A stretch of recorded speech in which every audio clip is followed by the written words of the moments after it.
अस्सलाम वालेकुम and welcome to the ultimate MERN stack mastery course lecture 12। आज की इस वीडियो में हम बहुत ही इंपॉर्टेंट कॉन्सेप्ट डिस्कस करेंगे CSS स्पेसिफिसिटी।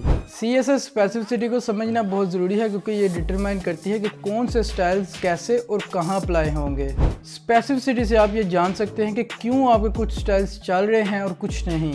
इस लेक्चर में हम देखेंगे कि स्पेसिफिसिटी कैसे कैलकुलेट होती है और कैसे आप स्पेसिफिसिटी को यूज़ करके अपनी CSS को इफ़ेक्टिवली मैनेज कर सकते हैं। प्रैक्टिकल एग्जांपल्स के ज़रिए हम देखेंगे कि किस तरह different selectors different specificity values रखते हैं। लेक्चर के एंड तक आपको स्पेसिफिसिटी के कॉन्सेप्ट क्लियर हो जाएंगे और आप कॉन्फिडेंटली अपने स्टाइल्स को मैनेज कर पाएंगे। तो अगर आप भी मेरी तरह एक्साइटेड हैं तो जल्दी से वीडियो को लाइक कर दें और चले शुरू करते हैं।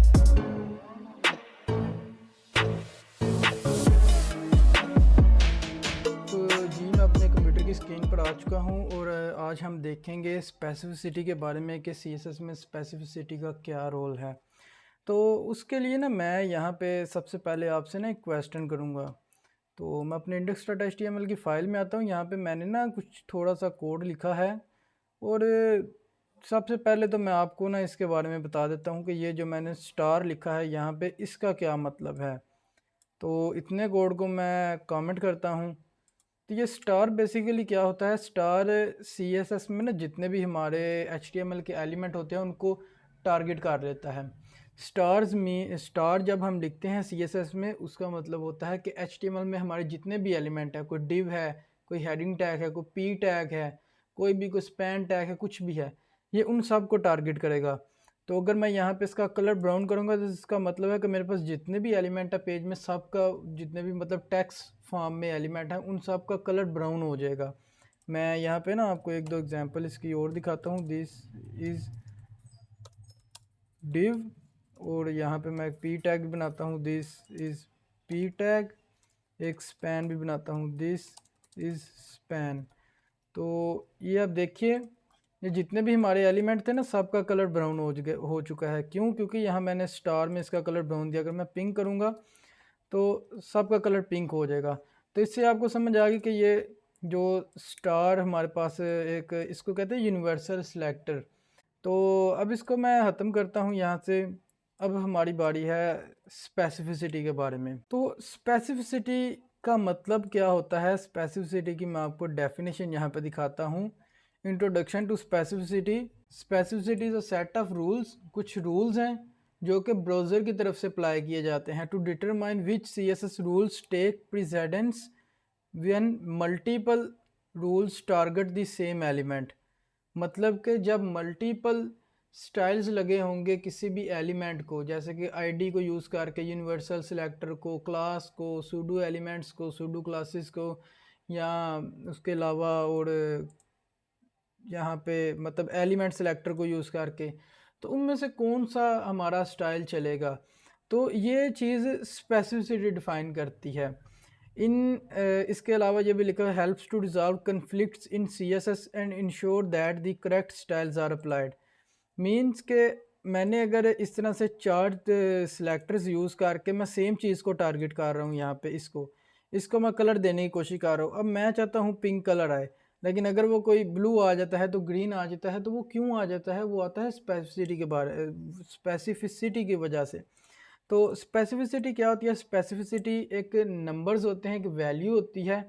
अब इस तरह से कह सकते हैं एक रैंक होता है किसी भी सिलेक्टर का। ये इतना तो आपको पता है ना, ये सारे एक सिलेक्टर्स हैं। ये हमने अपने CSS के लेक्चर 2 या लेक्चर 3 में ऑलमोस्ट देखा था सिलेक्टर्स के बारे में। तो ये सारा कुछ सिलेक्टर्स हैं। ये हेडिंग एक सिलेक्टर है, ये मतलब आईडी सिलेक्टर है, ये क्लास सिलेक्टर है, ये एलिमेंट सिलेक्टर, ये यूनिवर्सल सिलेक्टर है। तो ये सारे सिलेक्टर्स हैं। अब हर एक तरह का सिलेक्टर, जैसे कि आईडी सिलेक्टर है तो उसका रैंक और है, मतलब कि उसकी स्पेसिफिसिटी वैल्यू और है। अगर कोई क्लास सिलेक्टर है तो उसकी स्पेसिफिसिटी वैल्यू और है। और जितनी ज़्यादा जिसकी स्पेसिफिसिटी वैल्यू होगी उतना ही वो ही एलिमेंट फिर उसका ही स्टाइल चलेगा। तो इस तरह नहीं होगा कि जो चीज़ नीचे होगी तो वो चलेगी। मतलब कि मैं आपसे क्वेश्चन करता हूँ यहाँ पे, जितने भी हमने CSS के लेक्चर्स देखे हैं, जितने भी हमने CSS में स्टाइलिंग देखी, उनमें मैंने आपको क्या बताया था कि जो चीज़ सबसे नीचे होगी वो चलेगी। क्यों तब ये बताया था, तब आपके लिए उतना ही समझना ज़रूरी था। तब हम क्या कर रहे थे, सिर्फ क्लासेस को यूज़ कर रहे थे। और अगर हम ऊपर मैंने दो क्लासेस में सेम एक ही एलिमेंट को टारगेट करके, तो ऊपर दो क्लासेस में कोई और स्टाइल दिया और नीचे तीसरी दफ़ा उसी को टारगेट करके कोई और स्टाइल दिया, तो सबसे एंड वाला चलता था। तो वो क्यों चलता था कि ज़ाहिर सी बात है, वो एलिमेंट सेलेक्टर वहाँ पे यूज़ हुआ है या क्लास सेलेक्टर यूज़ हुआ है, जो भी यूज़ हुआ है वो सेम ही सिलेक्टर नीचे यूज़ हुआ है। तो सेम सिलेक्टर की स्पेसिफिसिटी वैल्यू मतलब कि सेम होगी, मतलब उनका रैंक सेम होगा, तो उनमें जो सबसे एंड पे आएगा वो चलेगा। अब इन सब की स्पेसिफिसिटी वैल्यू है डिफरेंट। तो अगर यहाँ पे मैं आपसे पूछूं कि यहाँ पे कौन सा चलेगा, जो हमने अभी तक पहले इस लेक्चर से पहले तक समझा हुआ था, उसके मुताबिक तो आप बोलेंगे कि ये सबसे नीचे वाला चलेगा। लेकिन अभी होगा क्या, अगर मैं गो लाइव पे जाता हूँ तो देखिए रेड कलर आ रहा है। इनमें से कौन सा चल रहा है, सबसे ऊपर वाला। तो इनमें से अभी सबसे ऊपर वाला चल रहा है। तो अगर जो कि है आईडी सिलेक्टर, अगर मैं आईडी को ख़त्म करूं तो यहाँ पे आप देखिए अब ये ग्रीन कलर आ गया। अब ये कौन सा चल रहा है, अब ये हमारे पास क्लास सेलेक्टर चल रहा है। अगर मैं क्लास सेलेक्टर को भी ख़त्म करूँ तो अब हमारे पास ये एलिमेंट सेलेक्टर चल रहा है जो कि है H1। अगर एलिमेंट सेलेक्टर को भी मैं ख़त्म करूँ तो अब हमारे पास ये पिंक आ रहा है जो कि यूनिवर्सल सेलेक्टर है। इसको बंद करूँ तो ये बिल्कुल ब्लैक हो जाएगा जो कि बेसिक है। इसके अलावा अगर मैं यहाँ पे भी यूज़ करूँ अपना स्टाइल कलर ब्राउन और इन सब को मैं अनकमेंट कर दूँ, आप ज़रा देखिएगा। तो ये भी ब्राउन चल रहा है। अभी तक पहले तक हमारे पास क्या चल रहा था, पहले हमारे पास रेड चल रहा था। इसको अगर मैं रिमूव करूं तो हमारे पास रेड चल रहा था। अब इसको जब मैंने लिखा है तो अब ये सबसे ज़्यादा ये चल रहा है। क्यों, क्योंकि इसकी स्पेसिफिसिटी सबसे ज़्यादा है। अब अगर यहाँ पे मैं एक और चीज़ करूँ, H1 ही यूज़ करता हूँ और इसके अंदर आकर मैं कलर देता हूँ, कलर देकर मैं यहाँ पे करता हूँ जी एक्वा, नहीं चल रहा। स्पेस दे के शिफ्ट प्रेस करके एक्सक्लेमेशन मार्क प्रेस करूँगा, इम्पॉर्टेंट आ गया और इसको एंटर प्रेस करूँगा तो ये देखें अब कौन सा चल रहा है। अब हमारे पास ये चल रहा है, ये जो है हमारा H1 जो कि है एलिमेंट सेलेक्टर। तो अगर मैंने यहाँ पे एलिमेंट सेलेक्टर को यूज़ किया तो नहीं चला, हालांकि ये वाला नीचे है लेकिन ये सबसे ऊपर है, जो कि मतलब जितनी चीज़ CSS में ऊपर होगी उतना उसका चांस कम होता है। तो लेकिन फिर भी ये चल रहा है। अगर मैं इसको बंद करूँगा तो इसके बाद कौन सा चला, ब्राउन। इसके बाद हमारा ये चल पड़ा है। अगर मैं इसको ख़त्म करूँगा तो इसके बाद हमारा रेड। और फिर इसी तरह हम अगर नीचे आते जाएंगे तो ये एक एक मतलब अगर इसको बंद करेंगे तो ये चलेगा, इसको करेंगे तो ये चलेगा इसको। तो अब आपको समझ आ गई स्पेसिफिसिटी किस तरह से काम करती है। अब मैं आपको स्पेसिफिसिटी की ना थोड़ी सी बताता हूँ कि ये कैलकुलेट किस तरह से होती है। तो how specificity is calculated? Specificity is calculated based on the types of selectors used in a rule. Each type has a different weight. Element and pseudo element selectors low specificity, for example div p colon colon before। तो element जो होते हैं और pseudo element होते हैं उनकी specificity लो होती है, कम होती है। एलिमेंट कौन से, फॉर एग्जाम्पल डिव पी, जितने भी टैग्स हैं उन सब की स्पेसिफिसिटी कम होती है। सबसे कम जो स्पेसिफिसिटी होती है वो होती है स्टार की। स्टार मीन्स के स्टैरिक इसको कहते हैं। स्टैरिक से हम सारे जितने भी हमारे एलिमेंट होते हैं उनको हम सिलेक्ट कर लेते हैं इस स्टार से। तो मैं यहाँ पे लिखता हूँ स्टार, या मैं यहाँ पे लिखता हूँ universal selector has most lower specificity. तो यूनिवर्सल सिलेक्टर जो है हमारा स्टार, उसका मतलब है कि जितने भी हमारे एलिमेंट हैं तो सबसे कम जो स्पेसिफिसिटी होती है वो होती है यूनिवर्सल सिलेक्टर की। अब इसके बाद जो हमारे पास दूसरे नंबर पे आता है वो आता है एलिमेंट और सूडो एलिमेंट। तो एलिमेंट क्या है, ये H1 वो हमने लिखा था P स्पैन डिव या EM टैग, आई टैग या टेबल टैग या उसके अलावा फॉर्म टैग, इनपुट टैग्स, इन सब की स्पेसिफिसिटी जो दूसरे नंबर पे आती है नीचे से। तो अब इसके बाद जो स्पेसिफिसिटी इनसे ज़्यादा होती है वो किसकी होती है, वो होती है क्लास एट्रीब्यूट की। ये क्लास, तो इस क्लास की मैं बात कर रहा हूँ, ये जो क्लास है ना, यहाँ पे मैंने हेडिंग दी हुई है, इस क्लास की स्पेसिफिसिटी एलिमेंट के निस्बत ज़्यादा होती है। और इसकी एग्जांपल ये यहाँ पे लिखी हुई है, dot menu type is equal to text. ये type is equal to text means के जो हम इनपुट टैग में यूज़ करते हैं, type is equal to text या type is equal to email वगैरह, type is equal to date. तो इसका मतलब ये है कि अगर हम जस्ट इनपुट टैग को यूज़ करेंगे क्योंकि वो एक एलिमेंट है तो उसकी स्पेसिफिसिटी कम होगी। अगर हम इस तरह से लिखेंगे इनपुट आगे, जैसे हमने वो CSS में लिखना सीखा था कि वो ब्रेसेस लगा के उसके अंदर type is equal to text, तो फिर उसकी स्पेसिफिसिटी एलिमेंट प्लस क्लास के बराबर हो जाएगी। तो इसी तरह अगर हम कॉलन हावर की बात करें तो ये एक सूडो क्लास है। तो इस तरह से इसकी जो स्पेसिफिसिटी है वो एलिमेंट और सूडो एलिमेंट के बाद में आती है, मतलब कि उससे ज़्यादा है, इससे ऊपर है। तो उससे भी ज़्यादा जो स्पेसिफिसिटी होती है वो होती है आईडी सिलेक्टर की। तो ये मैंने आपको यहाँ पे एग्जांपल से वही चीज़ पहले थोड़ी देर पहले दिखाई है। और उससे भी ज़्यादा जो हमारे पास स्पेसिफिसिटी होती है वो होती है हाईएस्ट स्पेसिफिसिटी जो हमारे पास होती है वो होती है इसकी इनलाइन स्टाइल की। जैसे कि यहाँ पे हमने इनलाइन स्टाइल ये लगाया है, तो इसकी specificity second most top number पे होती है, सेकंड नंबर पे। तो उसके बाद हमारे पास आता है इम्पॉर्टेंट। तो इम्पॉर्टेंट को आप एक टैग कह सकते हैं, एट्रीब्यूट कह सकते हैं। ये बेसिकली आपके स्टाइल में यूज़ होता है, इसको आप किसी भी सिलेक्टर में यूज़ कर सकते हैं। इसको मैं अगर यहाँ से कॉपी करूँ और मैं इसको ला के ना यहाँ भी यूज़ कर सकता हूँ इस तरह से, ये सेमी कॉलन एंड पे आएगा, इसको मैं यहाँ भी यूज़ कर सकता हूँ। तो जहाँ भी मैं इसको यूज़ करूँगा ना उसकी स्पेसिफिसिटी सबसे ज़्यादा होगी इम्पॉर्टेंट की। इसकी ये मैंने यहाँ पे एग्जांपल भी लिखे हुए है, फॉन्ट साइज 20 पिक्सल आगे एक्सक्लेमेशन मार्क और इम्पॉर्टेंट, इस तरह से।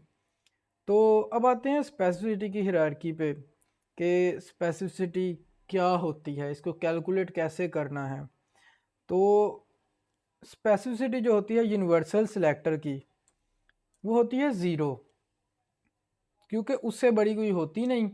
और उससे बड़ा मतलब कोई एलिमेंट जब हम यूज़ नहीं कर रहे, तो हम अगर यूनिवर्सल सिलेक्टर को यूज़ करते हैं तो हमारा स्टाइल चलता है। और अगर उसके बाद हम यूज़ करें एलिमेंट सिलेक्टर को या सूडो एलिमेंट को, तो इनकी स्पेसिफिसिटी होती है 1। ये आप देख रहे हैं 0 0 0 1, तो इसकी स्पेसिफिसिटी होती है 1। इसके बाद अगर हम बात करें क्लास सिलेक्टर की, तो उसकी क्लास सिलेक्टर एट्रीब्यूट्स और pseudo class. Attribute means type is equal to text, type is equal to वो ईमेल वगैरह। और सूडो क्लासेस जो हमने कल यूज़ की थी, कॉलन हावर, कॉलन फोकस, कॉलन एक्टिव, तो इन सब की स्पेसिफिसिटी होती है 10 0 0 1 0। तो इनकी स्पेसिफिसिटी होती है 10। तो इसके बाद अगर हम आए, इससे बड़ी जो होती है वो होती है आईडी सिलेक्टर। तो आईडी सिलेक्टर की जो स्पेसिफिसिटी होती है वो होती है 100। तो इसके बाद जो हमारी बारी आती है वो आती है इनलाइन स्टाइल की। और इनलाइन स्टाइल की जो स्पेसिफिसिटी होती है वो होती है 1000। और इसके बाद जो हमारे पास लास्ट है, जो सबसे बड़ी स्पेसिफिसिटी होती है, उससे बड़ी कोई भी नहीं होती, वो होती है इम्पॉर्टेंट की। जो हम एक्सक्लेमेशन मार्क और आगे इम्पॉर्टेंट लिखते हैं किसी भी स्टाइल में, उसकी स्पेसिफिसिटी होती है 10,000। अभी आपको समझ तो आ गया कि इनकी स्पेसिफिसिटी है क्या। अब ये आपने याद नहीं रखना, ये आप सिंपली जाकर सर्च भी कर सकते हैं। ये वैसे आपको नोट्स भी मिल जाएंगे इसके गिटहब के, और डिस्क्रिप्शन में गिटहब की रेपो का लिंक है, आप वहाँ से जाके इनको एक्सेस कर सकते हैं और देख सकते हैं। तो अब इसके बाद जो हमारी बारी है वो है स्पेसिफिसिटी कैलकुलेशन की। तो कैलकुलेशन किस तरह से होगी, कैलकुलेशन इस तरह से होगी कि मेरे पास एक लेट्स सपोज है टैग, पी टैग। तो मैंने ना उसको करना है स्टाइल, और उसकी एग्जांपल मैं आपको ना यहाँ दिखाता हूँ। ये यहाँ आके ना मैं इस तरह से बनाता हूँ, जैसे यहाँ पे हम मेन, तो मैं हैश मेन करूँगा, इसके अंदर डॉट कंटेंट और P, this is P tag. तो अभी आप देखें इसको पिंक कलर आ रहा है, क्यों? क्योंकि अभी इस पे ना मैंने इसको एलिमेंट से सिलेक्ट किया हुआ है CSS में, ना मैंने इसको टैग से सिलेक्ट किया हुआ है, सॉरी क्लास से सिलेक्ट किया, क्लास से इसमें कोई भी नहीं है, ना इसमें कोई आईडी है, कुछ भी नहीं है। और तो अभी क्या है, अभी इस पे चल रहा है ये स्टार यूनिवर्सल सिलेक्टर, वो सबको टारगेट करेगा। तो अभी ये चल रहा है। अब यहाँ पे आके अगर मैं यहाँ पे लिखूँगा ना पी टैग, चाहे मैं यहाँ लिखूँ चाहे मैं इधर लिखूँ, किधर भी लिखूँ, अब मेरी होगी स्पेसिफिसिटी कैलकुलेट। तो मैं यहाँ पे लिखता हूँ कलर ग्रीन, तो ये कलर आएगा ग्रीन। अब इसकी स्पेसिफिसिटी क्या है, ये मैंने एलिमेंट सिलेक्टर का यूज़ किया। एलिमेंट सिलेक्टर की स्पेसिफिसिटी क्या होती है हमारे पास, वो होती है 0001, मतलब इसकी स्पेसिफिसिटी अभी 1 हो चुकी है। अब इसके बाद मैं यहाँ पे आके यूज़ कर लेता हूँ जी, इसके पीछे मैं यहाँ पे इसके पीछे यूज़ करता हूँ डॉट कंटेंट। इसका क्या मतलब है, डॉट कंटेंट का मतलब है ये डिव, और इस डिव के अंदर जो पी टैग है उसको ये कह रहा है कि स्टाइल करना है। तो अब इसकी स्पेसिफिसिटी क्या होगी, पी टैग की स्पेसिफिसिटी हमारे पास है 1, डॉट कंटेंट की हमारे पास स्पेसिफिसिटी है 100, सॉरी डॉट कंटेंट जो हमारी क्लास है उसकी स्पेसिफिसिटी है 10। तो 10 + 1 ये भी हमारे पास होगी इसकी स्पेसिफिसिटी अभी तक, मैं यहाँ पे लिखता हूँ 11। तो आई थिंक ये एरर आएगा इस तरह से, तो मुझे शायद इस तरह से लिखना पड़े, या चले यार इसके ऊपर ही लिख लेते हैं, इतनी कौन सी हमें मजबूरी है। तो अभी इसकी स्पेसिफिसिटी होगी 11, डॉट कंटेंट की 10, क्लास की 10 स्पेसिफिसिटी, पी टैग जो एलिमेंट सेलेक्टर है उसकी स्पेसिफिसिटी 1। अब इसके बाद यहाँ पे ना मैं आके, ये मेरे पास आईडी भी है इसके पीछे, तो मैं हैश मेन को यूज़ करता हूँ। इसका क्या मतलब है, हैश मेन जो हमारी आईडी है ये डिव सेलेक्ट हुआ, इसके बाद कंटेंट ये डिव सेलेक्ट हुआ जो मैंने क्लास से किया, इसके बाद मेरा पी टैग एलिमेंट ये वाला एलिमेंट सेलेक्ट हुआ, तो इस पे स्टाइल चलता रहेगा वैसे ही। तो अब क्या हुआ, हमारे पास है hash main, hash means ID, तो आईडी की स्पेसिफिसिटी क्या है, वो है 100। तो इसमें अब हम 100 भी प्लस करेंगे, तो ये हमारे पास इसकी स्पेसिफिसिटी इस तरह से हो जाएगी 111। तो इस तरह से हम स्पेसिफिसिटी को कैलकुलेट करेंगे। अब अगर मैं यहाँ पे बॉडी लगाऊं, क्योंकि बॉडी भी हमारे पास एक टैग है, इसको भी हम यूज़ कर सकते हैं। अब आप मुझे बताएं कि इसकी स्पेसिफिसिटी क्या होगी। और अगर आपने भी 112 गैस किया है तो कंग्रेचुलेशन, आप लोग ठीक हैं, क्योंकि बॉडी भी हमारे पास एक एलिमेंट सेलेक्टर है। तो इसकी स्पेसिफिसिटी हमारे पास 112 हो जाएगी इस तरह से। और अगर मैं यहाँ पे क्लास का यूज़ करूँ, मैं यहाँ पे बॉडी क्लास यूज़ करूँ, तो यहाँ पे मैं आगे बॉडी डॉट बॉडी भी कर सकता हूँ। और अभी आप देखिए हमारा स्टाइल चलता रहेगा स्टिल, क्योंकि ये मैंने लिखा है टैग, ये टैग और डॉट बॉडी। अब इसमें जिसमें मैंने जोड़ के इसको लिखा है ना डॉट बॉडी, बिल्कुल इसके दरमियान में स्पेस नहीं है, इसका मतलब होता है कि इसी टैग के अंदर ये क्लास है। अगर मैं इस तरह से लिखूँ ना स्पेस डाल के, इसका मतलब है इस टैग है, ये जो टैग है, ये जो एलिमेंट है, इसके अंदर चाहे इसका फर्स्ट चाइल्ड हो, चाहे इसका सेकंड चाइल्ड हो, चाहे उसका थर्ड चाइल्ड हो, लेकिन कहीं भी जाके ये जो डॉट बॉडी है ये एक क्लास है, उसके अंदर जाके इस एलिमेंट के अंदर जाके। लेकिन हमारा जो ये क्लास है ये इसके अंदर तो नहीं है, मतलब इस तरह से तो नहीं है, इस तरह से तो नहीं है ना, इस तरह हमारी ये बॉडी ये इसके अंदर तो नहीं है, अभी तो इसके अंदर आ चुकी है। जो अब मैंने किया है, अब ये वाला स्टाइल चलेगा, ये देखिए ये। लेकिन अगर मैं यहाँ से इसको ऐसे इसके साथ जोड़ूंगा तो अब नहीं चलेगा। क्यों? क्योंकि अब ये देख रहा है बॉडी टैग के अंदर डॉट बॉडी जो बॉडी की क्लास है, तो यहाँ पे बॉडी टैग के अंदर कोई क्लास नहीं है, उसको यहाँ से ही ये टैग ये मिला ही नहीं है, ये वाला जो सिलेक्टर मैंने यहाँ पे यूज़ किया है, तो इस वजह से ये स्टाइल चल नहीं रहा। तो मैं इसको रिवर्ट कर दूंगा दोबारा से जो हम पहले कर रहे थे। तो मैंने इसको दोबारा से रिवर्ट किया, तो अब इसकी स्पेसिफिसिटी क्या होगी, हमारे पास बॉडी की आएगी 1, डॉट बॉडी जो हमारी क्लास है इसकी स्पेसिफिसिटी आएगी 10, मेन जो हमारी आईडी है इसकी स्पेसिफिसिटी आएगी 100, आगे फिर हमारे पास क्लास है तो इसकी स्पेसिफिसिटी आएगी 10, इसके बाद फिर हमारे पास ये जो सिलेक्टर है इसकी स्पेसिफिसिटी हमारे पास आएगी 1। अच्छा, अब ये भी देखिए, ये मैं इसके ऊपर हवर कर रहा हूँ तो ये हमें इसकी स्पेसिसिटी भी कैलकुलेट करके बता रहा है 1,2,2 तो 122 जो कि मैंने यहाँ पे लिखी है। अगर मैं यहाँ पे कोड किसी चीज़ का यूज़ करता हूँ, मैं इस तरह से करता हूँ, तो हम देखते हैं ये हमें क्या कैलकुलेट करके बताता है।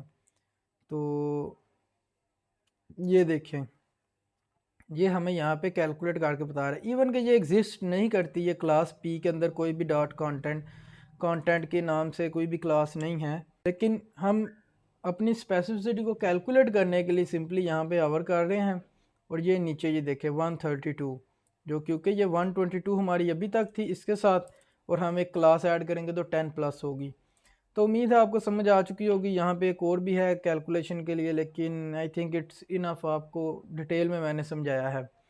अब इसके बाद ये प्रैक्टिकल एग्जांपल, ये भी सेम चीज़ है, मैंने ऑलरेडी आपको इसी में दिखा दिया है स्पेसिफिसिटी कैलकुलेशन में। तो बाकी एक चीज़ मैं आपको और दिखाऊंगा, ये चीज़ मैंने आपको सबसे पहले यही चीज़ समझाई है कि ये चीज़ें यहाँ पे ये करके। तो अब मैं ना आपको एक और चीज़ दिखाऊंगा। अब इसकी स्पेसिफिसिटी और इसको ही मैं नीचे कॉपी करता हूँ, इन दोनों की स्पेसिफिसिटी सेम है ना 122 122, क्योंकि सेम सेलेक्टर्स यूज़ हो रहे हैं। अच्छा, तो यहाँ से मैंने आपको दिखाना था, अगर मैं इसी को यहाँ पे नीचे कॉपी करूँ और यहाँ पे मैंने एक में ग्रीन कलर लगाया है, एक में रेड लगाया है, तो कौन सा चलेगा? तो ये देखें, अब ये चल रहा है रेड, क्योंकि इन दोनों की स्पेसिफिसिटी सेम है। अब ये CSS जो हमारा ब्राउज़र कह लें या CSS कह लें, वो किस बेस पे कौन सा कलर कौन सा स्टाइल चलाएगा, वो इस बेस पे चलाएगा कि सबसे बाद में कौन सा आ रहा है। तो अभी हमारे पास जो सबसे बाद में आ रहा है वो आ रहा है ये वाला, ये जो नीचे है हमारा रेड कलर। तो इसी तरह अगर मैं इसको दोबारा यहाँ पे पेस्ट करता हूँ और यहाँ पे मैं इसका कलर ब्राउन कर देता हूँ, तो अब ब्राउन कलर आएगा।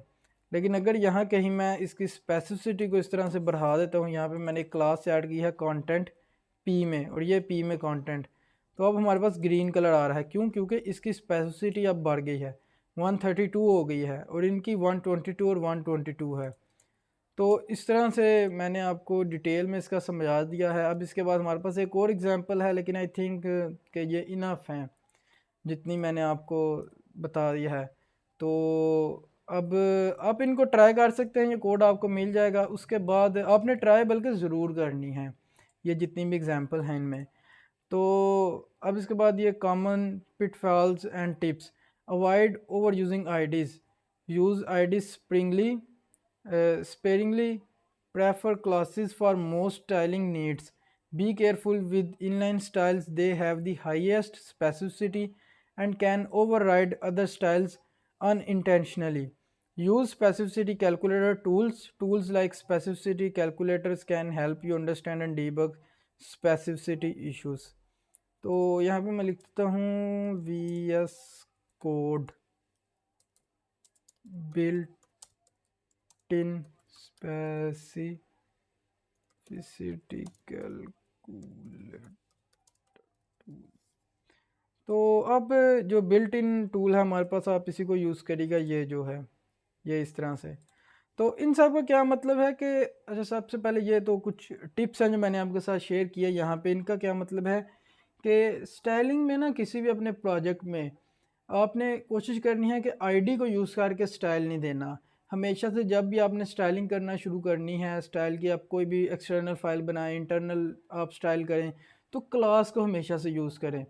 क्योंकि अगर आप एलिमेंट सेलेक्टर का यूज़ करेंगे, लेट्स सपोज के पी टैग H1, तो वो तो बहुत सारे होंगे, एक वेबसाइट में मल्टीपल पी होंगे, तो वो तो इस तरह से तो आप मैनेज नहीं कर सकते। तो आपको कुछ चाहिए यूनिकनेस उन सब में, तो उसके लिए आप क्लास का यूज़ करें। हमेशा आईडी पर मत जाएं, क्योंकि आईडी की स्पेसिफिसिटी ज़्यादा होती है। फिर उसको ओवरराइड करना मीन्स कि अगर आपने कोई और कलर वहाँ पे लगाना है, आईडी के कलर को ख़त्म करके कोई और स्टाइल आपने लगाना है, तो वो आपके लिए काफ़ी हार्ड हो जाता है। एग्जाम्पल में मैंने सारे कलरिंग को यूज़ किया। अब इसमें आप बैकग्राउंड कलर लगाए, किसी भी तरह का कोई भी स्टाइल लगाएं। जितनी प्रॉपर्टी हमने सीखी हैं, जितनी हम आने वाली वीडियोस में सीखेंगे CSS की, कोई भी प्रॉपर्टी आप अप्लाई करें उनमें स्पेसिफिसिटी का रूल सेम होता है।